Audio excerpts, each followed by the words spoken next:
The tall, straight, stiff-looking statues are life-size.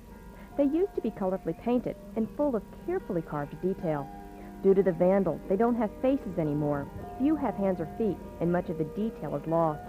Despite all this, art historian Dixie Webb says the power of the work still holds. They just popped up out of nowhere. You're driving along this country road with beautiful valleys, and suddenly here are these very large concrete figures lined up as if they're meant to be seen along the road, as if you're meant to stop, get out of the car, and take a moment to look. Enoch Tanner Wickham was the man responsible for the monuments. Tanner represents the fourth generation of the Wickham family, which came to Clarksville in the late 1700s. Tanner was born in 1884. He owned a lot of land, had a sixth-grade education, farmed most of his life, and raised a large family. By 1959, after his wife died and his children were married and out of the house, he started building statues alongside a stretch of his land. By the time he died in the early 70s, he made 50 sculptures. He said 100 years from now, these statues will still be here and I'll be gone. And sometimes you want to cry because they're gone.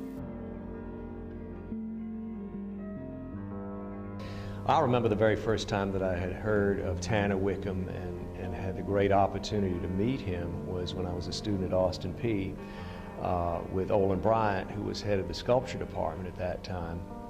And we were students, you know, doing a variety of projects and working along. And then all of a sudden, Olin would say, I want to take you out and we're going to meet someone that I think you're going to enjoy. So he'd haul 2 or 3 carloads of us together with our sack lunches, and we'd go out in the country.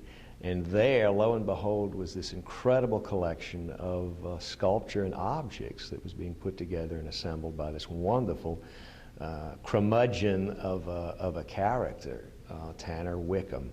Some of them, you know, enjoyed them. Some of them reacted, you know, the fact that it was an assignment.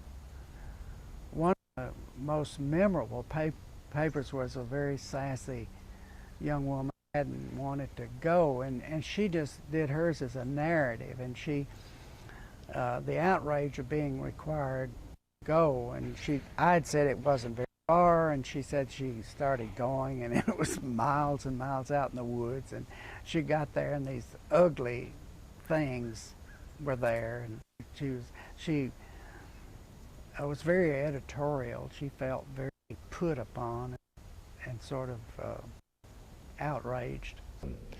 And we looked at these things and thought they were pretty doggone marvelous. And they were large, they were well constructed, and really impressive objects. So we were very, very excited to have this opportunity.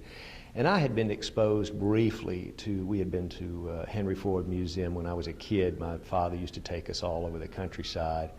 So we were at Dearborn, and I had been exposed to some 17th and 18th century folk art at that time, but we had never been exposed to much contemporary art, and much less knew or heard of outsider art.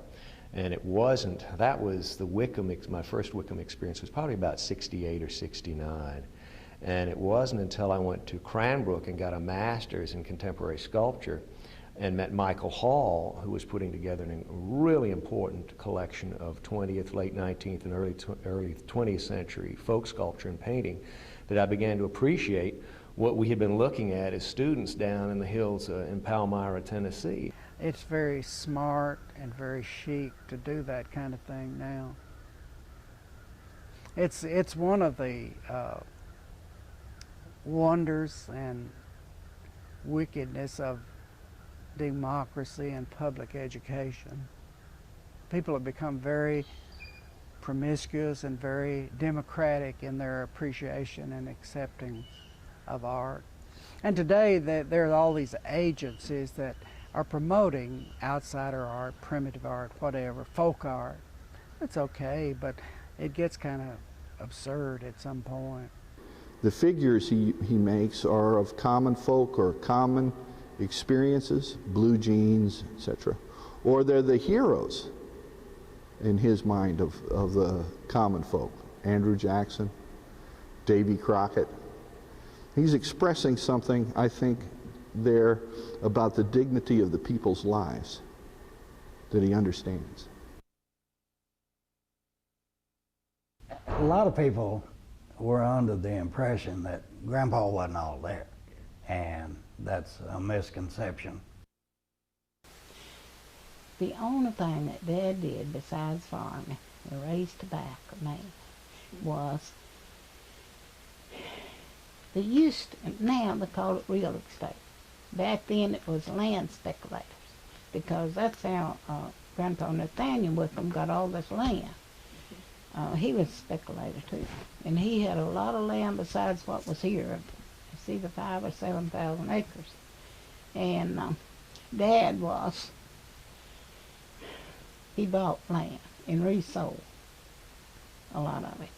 And that's the way he made his living, owning it, raising garden, raise corn, tobacco, mainly tobacco to sell. But he didn't work out nowhere. Grandpa went over to the Mr.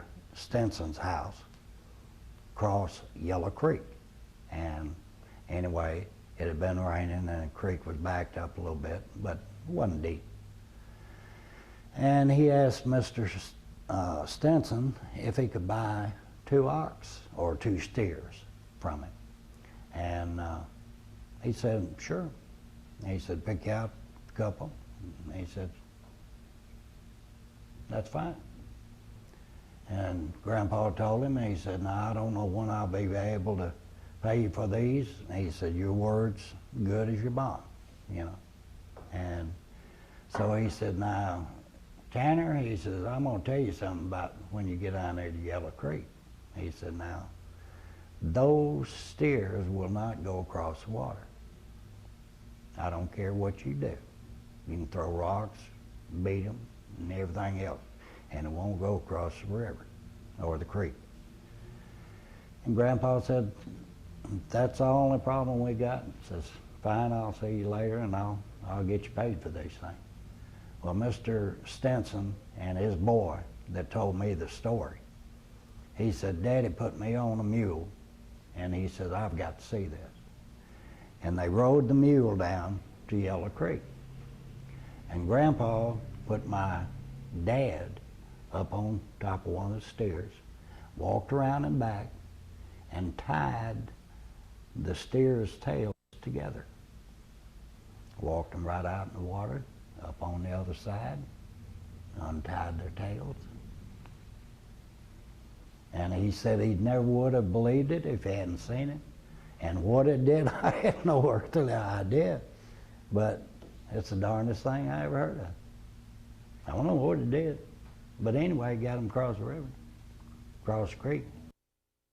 My grandfather had a powerful influence on my life. I remember when I was quite young, maybe age 10 or so, he had my brothers and I out to his place to help tend the garden. And so we learned how to do that, how to grow things. And he would always say, you never know when you might need to know how to grow a garden for your food. And so I learned that from him and a lot of other things. Grandpa had an old Tom turkey, and me and that Tom turkey didn't get along.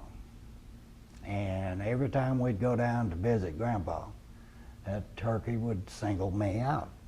And after about 4 or 5 times of Grandpa standing there laughing about it, I decided, well, I'll take care of this myself.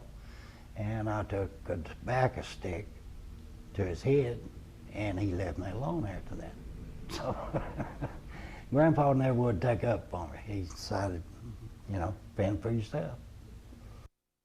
He liked to work in concrete, and I don't know just how he got started in that. I know that he did a lot of work in concrete early on in building a concrete porch to his house, and so he laid concrete blocks in building the house that I and my family lived in. So he had some practical experience in mixing the concrete and using the concrete, but using it to make statues was kind of a new thing. But he had this artistic talent, and he wanted to make use of it, and this type of medium was what he chose. He might have had some inspiration from seeing concrete statues in Coleman, Alabama, where my aunt was a nun. They had a convent there, and there was a priest or someone there who made statues, not really that large as life-size, but grottos with some, I think, concrete figures. So maybe he had inspiration from that. One of the first statues that he made was of a Cherokee Indian, and I think he got the inspiration to do that from maybe a trip that he took with my uncles to the Smoky Mountains, North Carolina, where he saw some Cherokee Indians and so forth. So he had worked in concrete long before he started making statues. One reason that those things have fared so badly is that from a technical standpoint they weren't very proficiently built. Concrete's very difficult to work. It's very difficult to add concrete to concrete, and he sort of modeled these, and this is why they became vulnerable. They were easily broken, and that was part of it. And some of the armatures were not very sophisticated. That made them vulnerable. It seems to me what is going on and what I can see there is a strong feeling for the competence and